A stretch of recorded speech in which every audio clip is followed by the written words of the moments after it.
बिहार विधानसभा चुनाव में एनडीए ने शानदार जीत दर्ज की है। इस जीत के बाद अब कई तरह के सवाल भी खड़े हो रहे हैं। जन सुराज पार्टी के प्रवक्ता पवन वर्मा के बाद अब विकासशील इंसान पार्टी यानी कि वीआईपी के प्रमुख मुकेश साहनी ने बड़ा दावा किया है। उन्होंने कहा कि 10,000 में क्या मिलता है, 10,000 में बिहार सरकार मिलती है। उन्होंने कहा कि चुनाव में या तो जीत होती है या हार।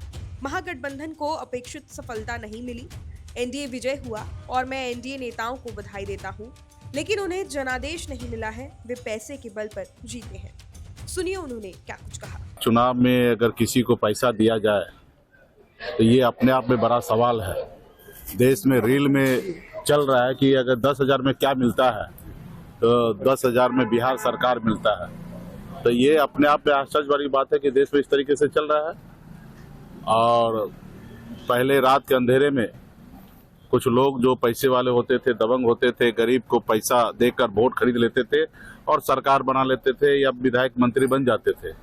वो काम अनलीगल होता था और वही अनलीगल काम को लीगल तरीके से आज के समय में सरकार जो है पावर में, वो ऐसे काम कर रहे हैं कि जनता का ही पैसा, राज का ही पैसा, वो पैसा माता बहन के खाते में 10,000 रुपया दिया जा रहा ताकि हमको वोट मिले।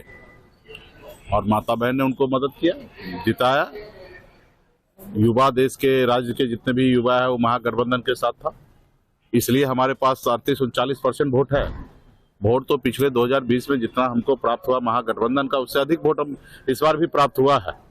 लेकिन उसमें वोट का पैटर्न में जो है, जो युवा जो था वो नौकरी लेने के लिए, रोजगार के लिए हमारे साथ खड़ा रहा।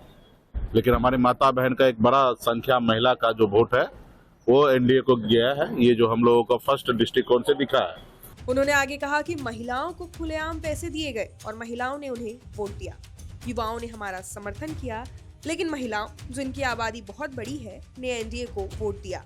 वहीं लालू प्रसाद यादव के परिवार में दरार को लेकर उन्होंने कहा कि ये उनका पारिवारिक मामला है। अक्सर हार का दोष किसी एक व्यक्ति पर डाल दिया जाता है, जो सही नहीं है। हमें अपनी गलतियों से सीखने की जरूरत है। खैर, इस पूरे वीडियो पर आपकी क्या राय है, कमेंट करके जरूर बताएं।